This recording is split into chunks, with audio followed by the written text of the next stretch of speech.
untuk membedakan karakter orang yang sopan dengan orang yang tidak sopan. Nah, memang keilmuannya itu seperti psikologi. Jadi Moody harus mutan untuk merekrut orang yang tepat untuk ditempatkan di tempat yang tepat.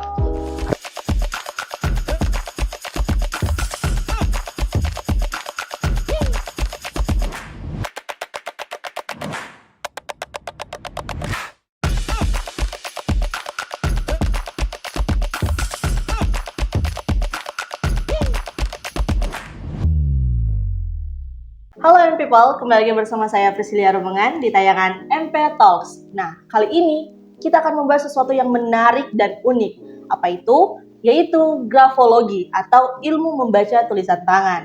Nah, people, ternyata tulisan tangan kita bukan hanya sekedar coretan, tapi bisa mengandung atau menggambarkan kepribadian kita. Nah, kali ini kita akan membahas grafotest dan grafologi bersama narasumber yang tentunya sudah pakar di bidang itu. Siapa lagi kalau bukan Coach Mario Koyongian. Halo Coach, apa kabar? Kabar baik, selamat sore. Luar biasa. Selamat sore juga untuk kita semua. Nah Coach, mungkin di sini people ada yang belum tahu nih, siapa sih sebenarnya Coach Mario ini? Nah mungkin boleh dijelaskan kepada atau boleh diberitakan kepada people siapa sih sebenarnya Coach Mario ini? Mungkin nama lengkapnya, pendidikannya, apa yang sudah pernah dibuat. Ya. Boleh, silakan dijelaskan. Jadi selamat sore people ya. Iya, people. Selamat sore people. Perkenalkan, saya biasa dipanggil Coach Mario. Nama lengkap Mario Saverius Koyongian. Orang Manado, orang Sulut ya, asal Tomohon gitu ya. Nah, memang kalau di Sulawesi Utara mungkin kurang dikenal ya. Tapi kalau di luar sana, di wilayah di Jakarta sana, Jabodetabek, Pulau Jawa ya, atau dari Sumatera sampai Papua, mungkin orang-orang yang suka mendalami bidang psikologi atau mendalami ilmu HR atau ilmu SDM atau ilmu analisa tulisan dan termasuk analisa tanda tangan mungkin sudah kenal ya. Nah, jadi saya ini founder, pendiri dari salah satu lembaga analisa tulisan terbesar di Indonesia. Wow. Jadi kalau di Instagram bisa follow Indonesian Institute of Grafo.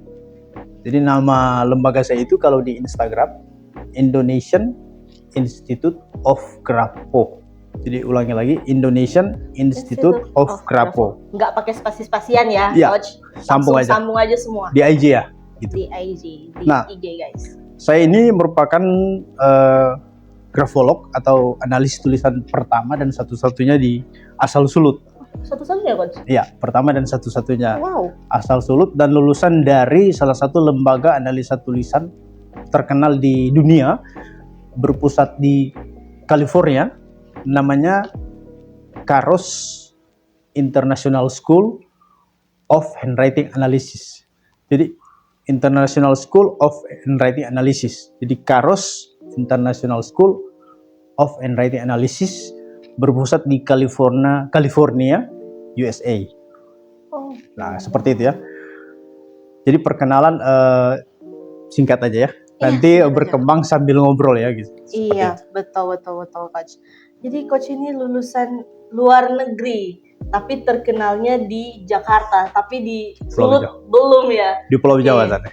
Mas, tapi terkenal di Pulau Jawa guys. Gimana ini orang-orang Sulut gimana ini? Masa nggak kenal Coach Mario? Jadi makanya di sini Coach hadir di sini untuk kami memperkenalkan apa sih Coach Mario ini dan di bidang apa Coach bisa terjun ya di sana. Berkiprah ya, berkiprah dan berkarya di bidang bidang analisa tulisan. Di bidang analisa tulisan atau grafologi. Mungkin tadi juga Coach sudah singgung-singgung sedikit apa itu grafologi, mungkin bisa dijelaskan lagi Coach secara sederhananya apa sih itu sebenarnya grafologi dan apa itu sebenarnya grafotest? Ya. Jadi sebenarnya kaitannya sama ya. Jadi grafotest itu analisa tulisan dan tanda tangan sebagai alat tes. Jadi analisa tulisan dan tanda tangan sebagai alat tes. Jadi itu grafotest digunakan sebagai alat tes assessment atau alat tes psikologi. Nah, memang keilmuannya itu seperti psikologi, tapi dia grafologi ini lebih dulu lahir. Jadi pencetusnya itu namanya Abbé Michon. Jadi teolog di Prancis. Nah, dia pencetus dari kata grafo dan logos. Nah, grafo itu artinya menulis atau tulisan, logos, sains atau keilmuan atau metode seperti itu. Jadi grafologi itu dari kata Yunani, grapo dan logos. Grafo menulis atau tulisan atau saya menulis, logos keilmuan atau metode. The study of, kajian tentang, seperti itu. Nah, itu pencetusnya Abbé Michon, teolog asal Prancis di tahun 1871. Tapi penggunaan analisa tulisan itu sudah sejak zaman Aristoteles. Jadi zaman Aristoteles itu di filsuf Yunani ya, dan juga di peradaban-peradaban kuno seperti India. Jadi kalau sejarah India gitu, ketika tulisan pertama kali muncul itu di kuil-kuil ya, di kuil-kuil Hindu itu sudah ada sejarahnya. Dan kaum Brahmana merupakan kaum terpelajar menggunakan analisa tulisan. Itu di periode sebelum Masehi. Dan juga di bangsa Sumeria, Babilonia itu sudah digunakan analisa tulisan sejak tulisan pertama kali muncul. Nah, bangsa Mesir juga ya. Nah, bangsa Mesir itu ya kalangan Muslim juga kan. Bangsa Mesir itu di hieroglif. Nah, jadi raja-raja Mesir gitu ya, raja-raja Firaun seperti itu, Raja Firaun itu menggunakan analisa tulisan untuk merekrut karyawan atau bawahan seperti itu. Sudah dipakai. Nah, dan juga di Cina, di kekaisaran dinasti-dinasti di Cina itu di abad ke-11 kalau tidak salah, abad ke-11, dinasti Sung Ho kalau tidak salah, saya lupa ya. Ya, salah satu dinasti ya, itu sudah menggunakan analisa tulisan. Dan Konfusius sendiri juga menggunakan analisa tulisan untuk membedakan karakter orang yang sopan dengan orang yang tidak sopan. Oh wow, ternyata kesopanan juga bisa diidentifikasi dari tulisan. Dianalisa ya? Lewat tulisan. Jadi istilahnya hampir semua negara, semua jenis tulisan dari seluruh dunia, dari peradaban kuno sebelum Masehi sampai modern ketika analisa tulisan itu dipatenkan di Perancis oleh kalangan teolog, sampai hari ini penelitian terhadap analisa tulisan itu terus berlangsung. Jadi ibarat kitab suci yang nulis atau meneliti scientific graphology ini, analisa tulisan dan tanda tangan ini, itu banyak orang, bukan cuma 1-2 nabi kalau di kitab suci. Jadi dari kalangan filsuf, dari kalangan kaisar, kalangan raja, kaisar Romawi, teolog, filsuf, doktor hukum, sampai sastrawan. Jadi sastrawan itu namanya William Shakespeare dan juga Edgar Allan Poe. Mereka menyebutkan analisa tulisan ini dengan istilah autograf. Kalau periode sebelum dipatenkan itu disebut analisa tulisan. Tapi ketika resminya dipatenkan, dasar hukumnya dipatenkan, istilah grapo dan logos menjadi grafologi, dipatenkan di Prancis itu 1871 dengan istilah scientific graphology. Kalau mau cari search itu di Academia Edu, kalau search di Google academia.edu itu bisa ketik di Google itu Michon and the Birth of Scientific Graphology. Bisa masuk di Academia Edu atau bisa langsung ke Google. Bisa search ketik Michon, itu nama penemu tadi, pencetus Michon, M-I-C-H-O-N, and the birth of scientific graphology. Nah, itu dasar ilmiahnya. Supaya kita tidak belajar dari sumber-sumber yang tidak akurat, tapi belajar dari sumber-sumber terpercaya, sumber-sumber akurat. Nah, itu memang lebih baik ikut pendidikan di lembaga-lembaga grafologi yang memiliki otoritas dan wewenang. Jadi seperti CAROS, International School of Handwriting Analysis, atau AHAF, American Handwriting Analysis Foundation, atau IGAS, International Graphology Analysis Society yang didirikan oleh Milton Bunker, atau British Institute of Graphology, atau juga Indonesian Institute of Grapho yang saya dirikan, Dan juga ada LKP Grafologi Indonesia yang didirikan di Bandung, yang juga sama-sama berguru ke Ibu Erika Karos yang tadi. Jadi lembaga scientific grafologi yang mengkaji, meneliti tentang ilmu analisa tulisan itu sendiri, dan juga grafotes, analisa tulisan dan tanda tangan sebagai alat tes. Jadi itu kita akan kupas ke depannya. Grafotes itu penggunaannya itu bisa untuk general handwriting analysis dan juga untuk vocational handwriting analysis. Nah, kira-kira seberapa jauh akurasi dari penggunaan grafotes ini, dan apakah ada faktor-faktor yang mempengaruhi hasilnya? Mungkin boleh disampaikan. Oke. Jadi scientific grafology ini sebuah atau salah satu sistem hasil penelitian yang sudah tervalidasi, sudah valid untuk menggambarkan karakter dan kepribadian seseorang. Nah, penggunaan assessment grafotes tadi, assessment grafotes sama scientific grafology ini dipakai di kalangan profesional di bidang psikologi, counseling, dan juga human resources, atau human development atau human capital. Jadi di pemberdayaan manusia. Nah, tidak ada dua orang yang memiliki sampel tulisan yang sama. Dan perbandingannya itu 1 berbanding 60 juta. Malah ada yang bilang 1 berbanding 68 juta. Jadi perbandingannya di situ. Nah, Coach, ini kita ada tulisan nih, Coach. Iya. Kita ada tulisan nih. Mungkin boleh, Coach, analisa kira-kira kepribadian saya gimana nih kalau dari tulisan nih. Nah, sebelum saya analisa, tadi akurasi itu kalau di Harvard, saya tambahkan juga, kalau menurut Harvard University, di riset di lab psikologi oleh tokoh psikologi kepribadian namanya Goran Allport, itu di riset dari tahun 1920 sampai 1930 menggunakan sampel dari lebih dari 100 negara, pakai mikroskop, pakai papan tekanan, dan juga didokumentasikan menjadi rekaman film. Itu lab psikologi Universitas Harvard menyatakan bahwa akurasi analisa tulisan atau scientific graphology di atas 85% atau hampir mendekati 100%. Itu akurasi. Nah, ini tulisan dari Priscilia. Oh, Priscilia. Okay. Kalau jujur-jujur aja, Coach, kalau dilihat itu kepribadian saya pembangkang, nggak apa-apa, Coach. Jujur-jujur aja, Coach. Ya, kesan awal kemiringan tulisan.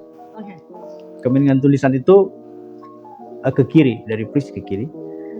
Jadi kalau ada beberapa ya. Jadi sebenarnya kemiringan itu campuran. Ada kemiringan tegak ke kiri dan ke kanan. Jadi kemiringan ini juga, Coach, termasuk salah satu indikator. Ya, indikator. Jadi di kemiringan tulisan secara mayoritas di sini saya melihat ada 60%, 70% kemiringan ke kiri. Nah, kemiringan ke kiri itu memang agak introvert.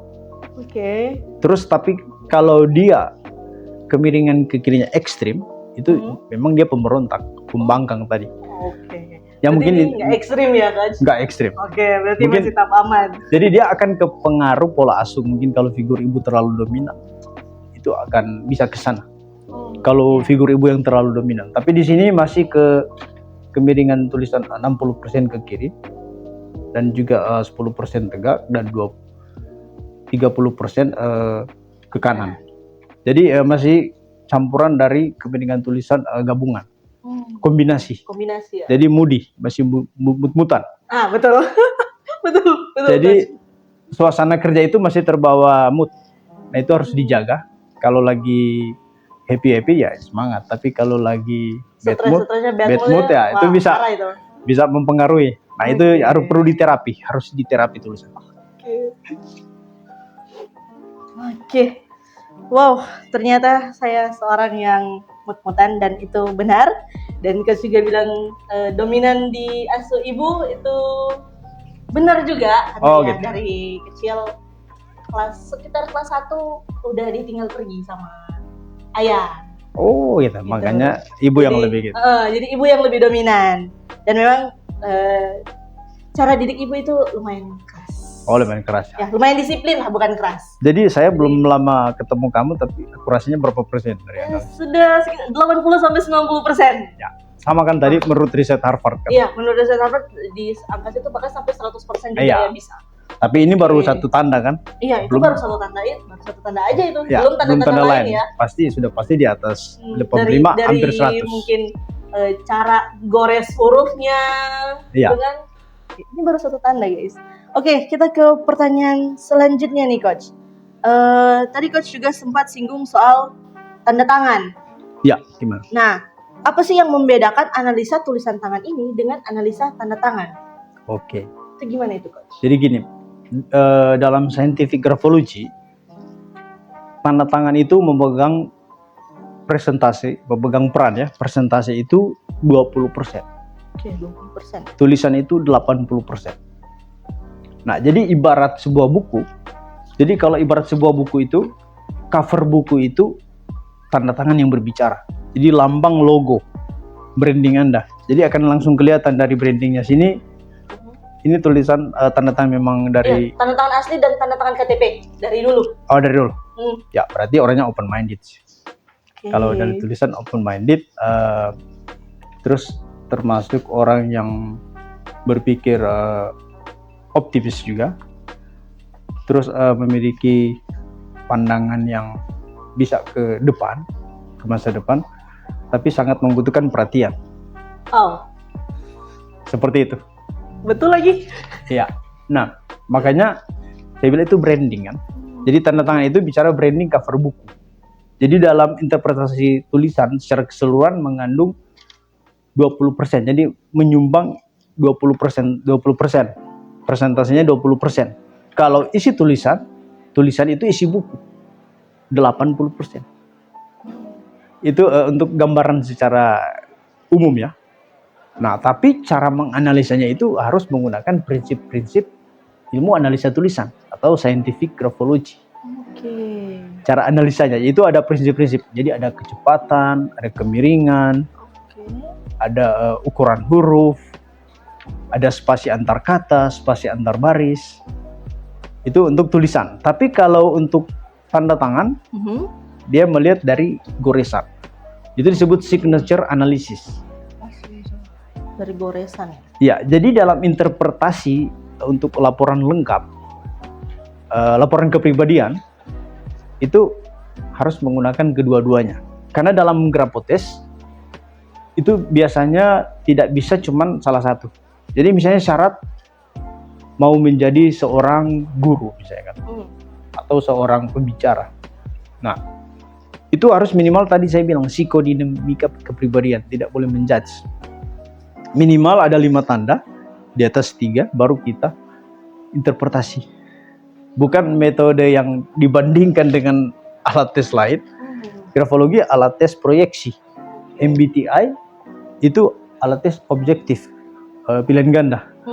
Tidak bisa mengukur yang alat tes lain kan? Iya. Nah, tapi harus psikodinamika kepribadian. Minimal di atas 3 tanda yang muncul, 5. Salah satunya tentang tanda tangan. Tanda tangan yang powerful atau tanda tangan yang ideal. Nah, ini sudah cukup powerful sih, open minded, tapi harus lebih naik dikit gitu. Supaya dia lebih lebih semangat, lebih optimis seperti itu. Nah, jadi graphotest itu dia harus memenuhi unsur tadi. Tulisan 80%, tanda tangan 20%. Nah, artinya kalau graphotest itu yang saya sampaikan tadi, ketika dia memuat tulisan dan tanda tangan, berarti graphotest itu untuk general handwriting analysis, itu analisa kepribadian diri sendiri, pasangan, pacar, atau orang sekitar. Jadi diri sendiri dan orang sekitar.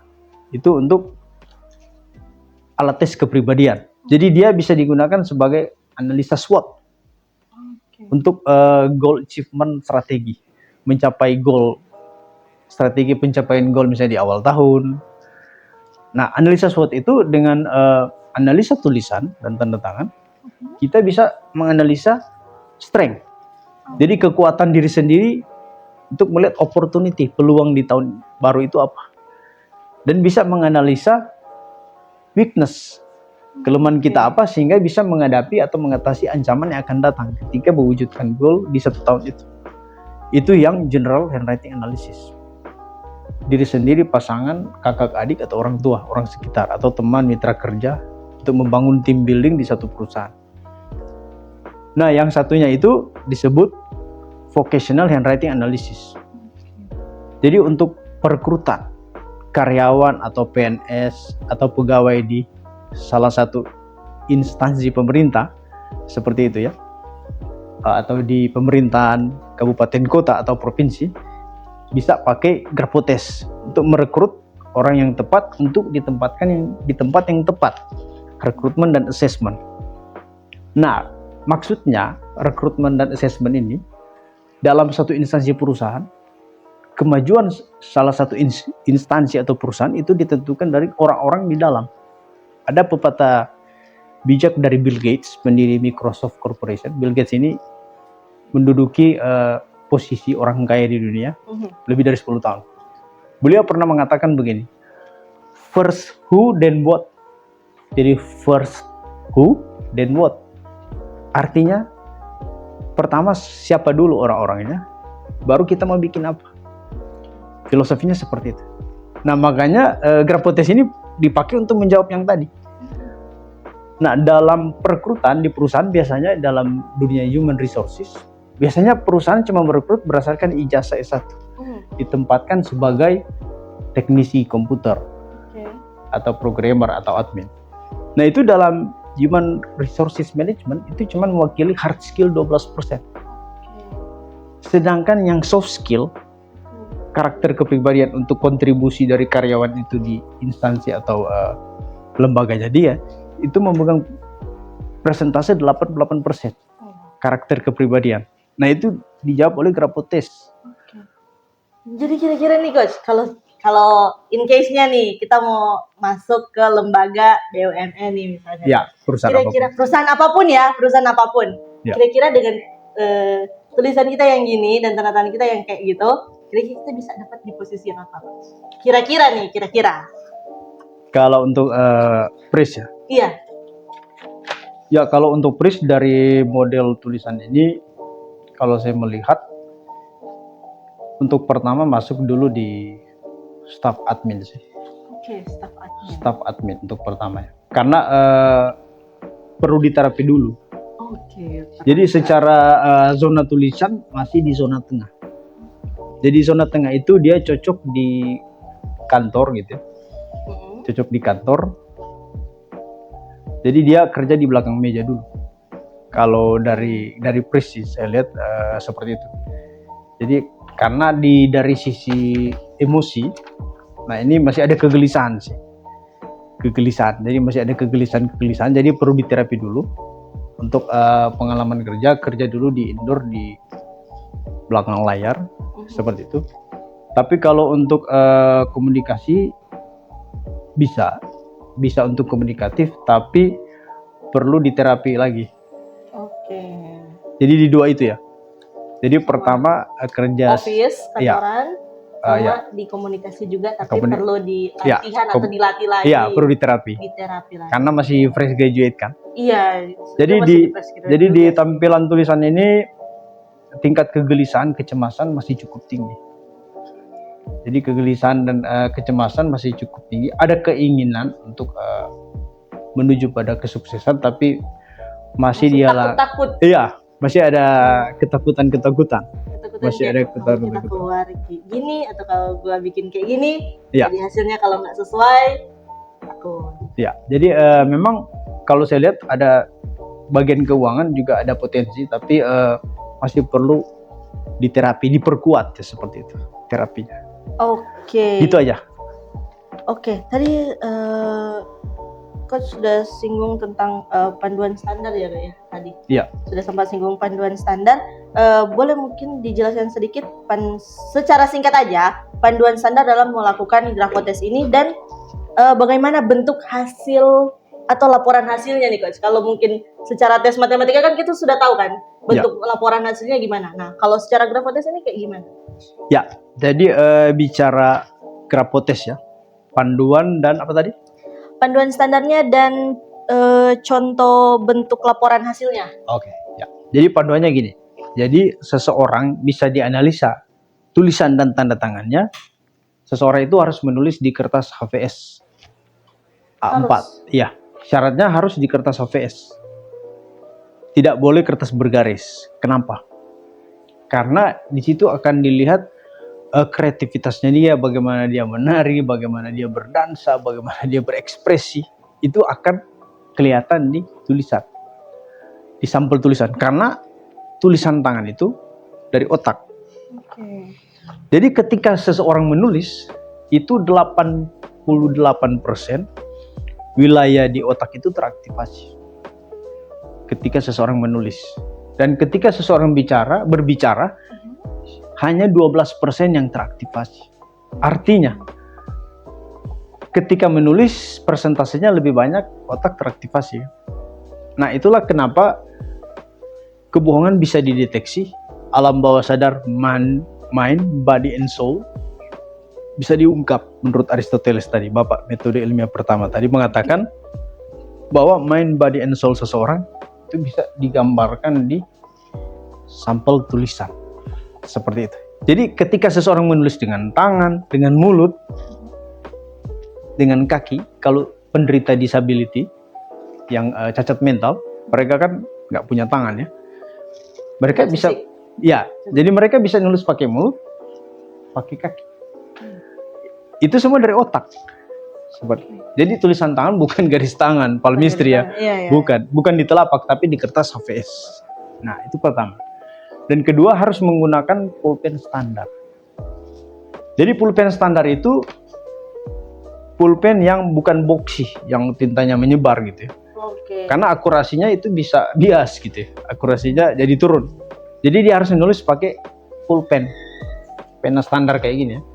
Kalau yang boxy kayak gini, menyebar tintanya tidak disarankan. Disarankan yang kayak gitu. Pena pulpen standar. Nah, itu syarat-syaratnya. Terus ketika menulis harus tulisan dari pikiran sendiri. Tidak boleh menyalin dari majalah, dari koran. Nggak boleh.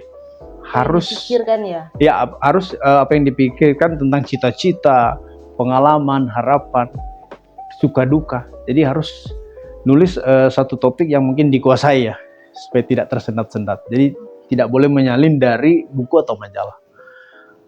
Nah, terus ketika nulis harus dialas pakai kertas atau pakai plywood atau alas pakai majalah supaya tidak ada yang robek sampel tulisannya gitu ya. Iya, betul. Kalau cuma langsung satu lembar terus meja, iya gitu. Atau mungkin gitu. mejanya basah gitu kan bisa kertasnya bisa rusak gitu. Nah, terus ketika nulis harus ada tanda tangan dan nama jelas di bagian bawah. Dan harus nulis itu harus dalam bentuk paragraf, tidak boleh bait puisi atau syair lagu. Karena bicara paragraf itu dia harus minimal 3. Dia harus dibagi dalam 3 bagian. Minimal setengah halaman, maksimal 1 halaman penuh dengan tanda tangan. Nah, ada yang pertanyaan kenapa minimal 3? Karena ketika menulis itu ada 3 wilayah ya. 3 wilayah yang teraktivasi dalam alam bawah sadar seseorang. Dia akan dibagi pertama di wilayah persona topeng, personality topeng. Jadi seperti tulisannya Pris ini di wilayah awal ini topeng dipasang di wilayah awal. Persona. Masih jaga image kan. Ke Coach Mario mungkin baru sekarang ketemu ya. Masih nanya-nanya Coach ini udah merit apa belum ya mungkin. Nah, terus di wilayah kedua itu di bawah tekanan temperamen. Jadi wilayah kedua akan dilihat temperamen ketika di mana seseorang berada di bawah tekanan. Dan wilayah ketiga dilihat karakter siapa dia sebenarnya. Tapi untuk menghitung secara keseluruhan tetap menggunakan formula, semua harus dihitung. Jadi itu maksudnya diminta dibagi 3. Siapa Pris sebenarnya lebih akurat juga di wilayah ketiga. Tapi tetap semua harus dianalisa. Nah, itu cuman gambaran supaya nggak ada yang nanya-nanya kok harus dibagi 3. Apakah ada maksud khusus?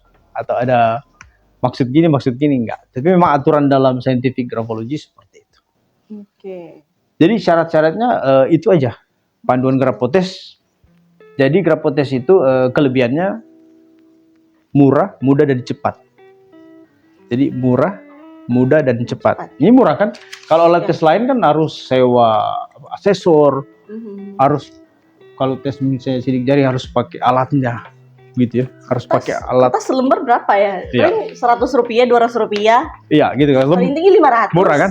Jadi murah itu riset dari majalah Forbes itu mengatakan keunggulan kelebihan Grapotes itu murah, mudah, dan cepat.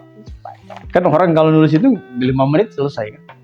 Kelebihannya seperti itu. Nah, tadi pertanyaan tentang laporan Grapotes ya. Ya, laporan. Nah, ini kita akan perlihatkan di sini bahwa ketika satu perusahaan atau sekolah misalnya SMA SMK misalnya meminta tes bakat profesi penjurusan, misalnya anak SMA SMK itu mengikuti assessment gitu ya, tes bakat untuk profesi dan penjurusan kuliah nanti memakai jasa dari Grapotes ini, yang nantinya akan Manado Pos jadi salah satu sponsor penyelenggara. Nah, nantinya laporan dari analisa ini setelah data sampel ini dikumpulkan akan dianalisa oleh grafolog, analis tulisan, saya dan tim dari Indonesian Institute of Grapho. Nah, kami dari tim IIG, Indonesian Institute of Grapho, akan menganalisa dan membuat laporan lengkap dari data sampel yang ada. Jadi tadi kalau anak SMA SMK ikut tes bakat, minat bakat profesi penjurusan, atau ada pegawai di perusahaan yang ingin di-assess atau direkrut di pemerintahan untuk CPNS atau PNS, nantinya akan keluar 5 lembar ya. Jadi lembar pertama cover, itu nama dari si kandidat atau nama peserta tes bakat tadi, profesi penjurusan. Terus kalau dia untuk rekrutmen assessment, dia harus ada job desk di pekerjaan, misalnya dia bagian security, job desk-nya harus ada. Karena itu yang akan dikorelasikan dengan tanda-tanda psikodinamika kepribadian yang menyatakan bahwa grafologi itu scientific grafologi, betul-betul ilmiah, karena tidak menjudge. Nah, harus ada job desk dan nanti ada data-data diri di cover. Di cover data-data diri. Itu halaman pertama. Nah, setelahnya akan ada 4 halaman yang menyusul. Nah, 4 halaman menyusul seperti ini ya. Bisa di foto atau ya, nanti di foto ya. Di insert aja. Oke, nanti di insert sebentar ya. Nah, jadi dari isi dari laporan Grapotes ini, pertama sampel tulisan. Jadi sampel tulisan yang diambil tetap akan kami lampirkan. Kami lampirkan di laporan halaman pertama. Terus halaman kedua hasil analisa tulisan kandidat itu ada 15 aspek. 15 aspek. 15 aspek. Jadi ini bisa dalam sehari seorang analis tulisan bisa 1-2. Kalau dia cepat 3 tulisan. Tapi kalau memang normal 1-2 sampel tulisan per hari. Kalau dia cepat bisa 3 kandidat atau 3 peserta ya. 3 sampel gitu ya. Nah, itu 15 poin. Jadi akan dianalisa tekanan tulisan, margin tulisan, spasi tulisan antar kata antar baris, margin kiri kanan, baseline baris dasar, ketersambungan huruf cetak, kecepatan tulisan, kemiringan huruf, ukuran huruf tertentu, huruf-huruf spesifik, terus kombinasi huruf, terus huruf-huruf yang menyatakan bahwa ada loop bulatan, dan juga ada huruf-huruf yang menyatakan bahwa seseorang ini memiliki dorongan berprestasi, salah satunya. Jadi ada 15 aspek yang akan diungkap. Kalau bisa saya sebutkan sini ya. Jadi kondisi kesehatan seseorang akan diungkap. Jadi perusahaan atau lembaga tidak perlu pakai jasa rumah sakit untuk periksa kesehatan, nggak perlu. All in one ya. Iya. All in one. Jadi dengan analisa Grapotes ini, ikut Grapotes ini, kondisi kesehatan karyawan atau kandidat atau siswa yang akan ikut tes bakat profesi penjurusan udah ketahuan kondisi kesehatannya. Tidak perlu biaya, perusahaan tidak perlu lagi biaya untuk cek kesehatan lagi ya. di rumah sakit. Itu pertama. Nah, kedua akan dilihat beban masa lalunya dia. Nah, beban masa lalunya dia itu seperti apa? Nah, misalnya sebelum dia masuk di satu perusahaan, itu biasanya ada beban-beban di luar perusahaan. Misalnya belum bisa move on, masih ada perasaan stres, galau sebelum masuk di perusahaan. Dia masuk, dia duplikasi. Kalau tidak ada HR, HRD di perusahaan itu, dia bisa lolos. Tapi kalau dia ada HR, otomatis dia duplikasi kalau dia tidak ada HR. Tapi kalau ada HR, mungkin pakai alat ini, dia bisa antisipasi gitu ya, alatnya sini. Jadi beban masa lalu orang permasalahan di rumah, dia bawa di kantor, tempat kerja. Nah itu dua poin, tapi ini ada banyak sih. Ada 15, tapi poin ketiga terakhir, rencana masa depan. Jadi rencana masa depan akan dilihat bagaimana kandidat atau siswa itu rencana masa depannya ke depan di perusahaan itu, di instansi itu seperti apa. Jadi kandidat karyawan akan juga dilibatkan dalam memikirkan rencana masa depan di mana dia tempat dia bekerja, perusahaan dia bekerja. Nah itu kalau Microsoft Corporation di bawah pimpinan Bill Gates, dia menggunakan konsep Think Week. Jadi dalam setahun di akhir pekan, di liburan pertengahan tahun dan akhir awal tahun, itu ditanya dari level staff sampai direksi, Microsoft ini, perusahaan Microsoft ini, perusahaan Manado Post ini, akan Anda bawa kemana? Kalau Pris akan dibawa kemana? Ke digital sih Kak. Oke, rencana masa. Sip, seperti itu. Nah di sini cuma 3 poin aja yang saya sampaikan. Nanti di episode berikut kita lebih dalam ya. Kupas Grafotes ini seperti apa. Dan yang terakhir, deskripsi umum, interpretasi umum, laporan deskripsi. Jadi dari 15 poin tadi baru 13 yang kita bahas. Ada 15 poin. Nanti kita bahas episode berikut. Di sini sang grafolog, analis tulisan akan mendeskripsikan hasil dari 15 aspek tadi berdasarkan sampel, analisa, lalu dia akan dikonversi ke tabel, disebut grafogram. Tabel grafologi akan diceklis poin-poin ya. Di checklist poin-poin ada kebutuhan sosialisasi, kemampuan planning, tingkat motivasi, daya juang, sistematika berpikir, kemampuan multitasking, kecerdasan IQ, intelijensi, kecerdasan emosional atau IQ. Wah, banyak poin yang akan dibahas. Lalu dirangkum di sini akan dijelaskan analisa SWOT saya bilang tadi. Strength-nya apa, weakness-nya apa, terus kesimpulannya apa. Dan kesimpulan ini akan dibagi 3 kalau assessment untuk rekrutmen dan alat assessment itu. Dia akan terbagi 3 kandidatnya. Pertama, kandidat atau calon karyawan ini dia diterima karena memenuhi kualifikasi di poin-poin ini. Perusahaan Manado Post terima, atau lembaga mana terima, bank terima, atau BUMN terima. Atau yang kedua, lamarannya ditolak, tidak diterima, tidak direkomendasikan. Jadi yang pertama itu masih dapat direkomendasikan, atau masih dapat disarankan, atau masih dapat diterima. Kalau kedua, tidak diterima. Jadi pertama diterima, direkomendasikan. Kalau yang kedua tidak diterima atau tidak direkomendasikan. Yang ketiga masih diterima, masih dapat diterima atau direkomendasikan, tapi dengan beberapa catatan. Dengan bersyarat ya? Ya, bersyarat. Jadi akan terbagi di 3 poin tadi untuk laporan, untuk assessment dan rekrutmen.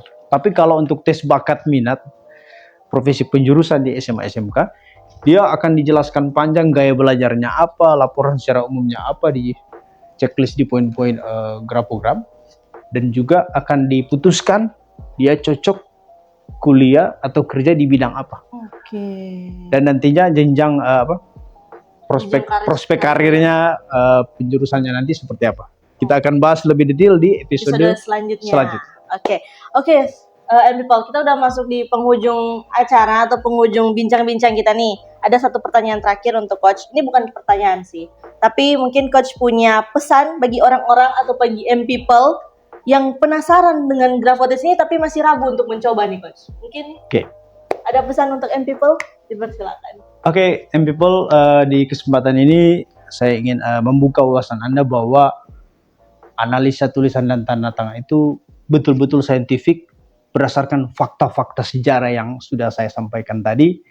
Jadi jangan lewatkan kesempatan ini. Mungkin Anda masih SMA atau masih SMK, Anda bisa pakai ya Graphotes ini. Atau Anda sebagai orang tua, Anda juga bisa menggunakan Graphotes ini untuk memonitor perkembangan anak Anda. Atau lembaga perusahaan Anda butuh karyawan yang tepat untuk ditempatkan di tempat yang tepat, pakailah Graphotes ini. Karena orang yang tepat jika ditempatkan di tempat yang tepat akan menghasilkan faktor kali. Dan jika orang yang tepat ditempatkan di tempat yang salah, dia akan mengalami frustrasi. Dan jika orang yang salah ditempatkan di tempat yang salah, dia akan mengalami regression atau kemunduran. Ada banyak sekali kebermanfaatan scientific graphology, bisa juga untuk grafologi for forensik untuk penegakan hukum, penegakan keadilan dan kebenaran dalam bentuk psikologis, melihat kondisi mental seseorang, atau kebutuhan semi psikologis pelaku pencurian, pembunuhan dan deteksi kebohongan, atau juga grafologi untuk tes autentifikasi atau keaslian dokumen, tulisan dan tanda tangan untuk mengatasi pemalsuan dokumen. Jadi disebut question document examiner atau forensic document examiner. Jadi untuk menguji dokumen-dokumen yang dipalsukan atau dokumen-dokumen yang diragukan atau dipertanyakan. Jadi kebermanfaatan scientific graphology banyak sekali, analisa tes untuk kepribadian, untuk mengenal orang sekitar, untuk analisa tulisan untuk bakat, potensi profesi penjurusan, untuk asesmen karyawan, perekrutan karyawan, peningkatan bisnis, omset di sales marketing, untuk pemilik bisnis, untuk melihat jiwa entrepreneur atau jiwa wirausaha dari sang pemilik bisnis, untuk alat tes leadership bisa, untuk alat tes self confidence bisa, untuk analis kredit bisa, untuk perbankan bisa, untuk asuransi bisa, sales marketing, financial juga boleh, manajemen boleh, human resources management boleh, untuk apapun di segala aspek kehidupan diri kita, di segala aspek kehidupan manusia, scientific graphology, analisa tulisan dan tanda tangan bisa dipakai. Jadi jangan ragu atau masih malu-malu, pakailah Graphotes untuk kehidupan Anda yang lebih baik, karena Graphotes bisa digunakan sebagai alat diagnosa yang paling akurat dan alat terapi lewat tulisan untuk membuat Anda menjadi lebih baik. Karena pada prinsipnya karakter berubah, tulisan berubah, karakter berubah. Pada intinya ada sebuah pepatah bijak yang mengatakan, knowing others is wisdom, knowing yourself is enlightenment. Mengenal orang lain adalah sebuah kebijaksanaan, dan mengenal diri sendiri adalah sebuah pencerahan. Semoga apa yang sudah kita bahas di MP Talks, diskusi bincang-bincang talk show hari ini, bisa bermanfaat. Sampai jumpa di episode pekan depan dengan topik-topik atau kebermanfaatan grafologi di segala aspek kehidupan. Semoga apa yang kita bahas pada hari ini bisa dipraktikkan dalam kehidupan Anda sehari-hari, dalam kehidupan pribadi, pengembangan diri, personal growth, untuk pekerjaan, dan juga untuk kebutuhan pelayanan mungkin di organisasi gereja atau di aspek-aspek lainnya. Terima kasih, selamat sore untuk kebersamaan hari ini. M-People, tetap semangat dan kita berjumpa di minggu depan. Salam sejahtera bagi kita semua. Assalamualaikum warahmatullahi wabarakatuh. Oke, M People. Jadi kita mau ingatkan juga sekali lagi, jadi Coach Mario ini bersama dengan Manado Post akan mengimplementasikan nih Grafotest di Sulawesi Utara dengan tujuan tentunya untuk kalian para calon siswa SMA SMK untuk menemukan minat dan bakat kalian, dan bagi para perusahaan BUMN, BUMS atau perusahaan besar lainnya untuk dapat menggunakan Grafotest ini sebagai asesmen dalam perekrutan karyawan mereka, supaya kalian nih para perusahaan-perusahaan besar ini bisa terhindar dari calon-calon karyawan yang toksik atau yang nggak sesuai dengan apa yang kalian cari. So, bisa langsung aja hubungi Manado Post di semua sosmed Manado Post, di Instagram, Facebook, dan YouTube. Dan juga kalian bisa menghubungi Kak Mario di Instagramnya Kak Mario, yaitu di Indonesian Institute of Grafo. Oke, M People, itu dia bincang-bincang kita dengan Kak Mario, dengan Coach Mario tentang grafologi dan Grafotest. Kiranya apa yang sudah kita bincangkan bisa bermanfaat ya Coach bagi mereka, dan sampai jumpa di episode selanjutnya. Bye-bye. Bye-bye.